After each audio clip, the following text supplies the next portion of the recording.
দেখো বন্ধুরা, ছোট্ট দুষ্টু কানহা মাখন চুরি করে খেয়ে পালাচ্ছে। এদিকে যশোদা মা তো দেখছি কানহাকে ধরবে বলে ওর পিছন পিছন ছুটছে। ধরতে পারলে মনে হয় খুব বকবে কানহাকে। ও মা, দেখো দেখো বন্ধুরা, কানা তো এই 1 নম্বর পিককটার পিছনে লুকিয়ে পড়লো। আরে এই কি অবাক কাণ্ড! পিককগুলো তো সব কানহাকে নিয়ে ঘুরতে শুরু করলো। এবার যশোদা মা কি করবে? কি করে খুঁজবে কানহাকে? বন্ধুরা, তোমরা বলতে পারবে কানহা কোন পিককটার পিছনে লুকিয়ে আছে?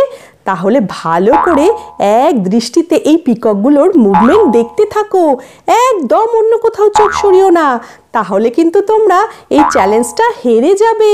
তাই 100% ফোকাস করো। যে কনফার্ম আনসারটা বলতে পারবে, বুঝবো তার ফোকাস 100% ঠিকঠাক কাজ করছে।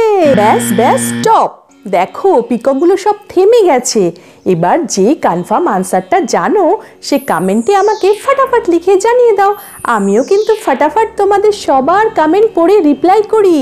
আর যারা এই চ্যানেলের ভিডিও প্রথমবার দেখছো তারা একটা লাইক করে চ্যানেলটা সাবস্ক্রাইব করে নিও, কারণ এই চ্যানেলে তুমি দারুণ সব মজার মজার গেম খেলতে পারবে। Oh congratulations friend, you are a genius. তুমি তো সত্যি কানহাকে খুঁজে বের করেছো।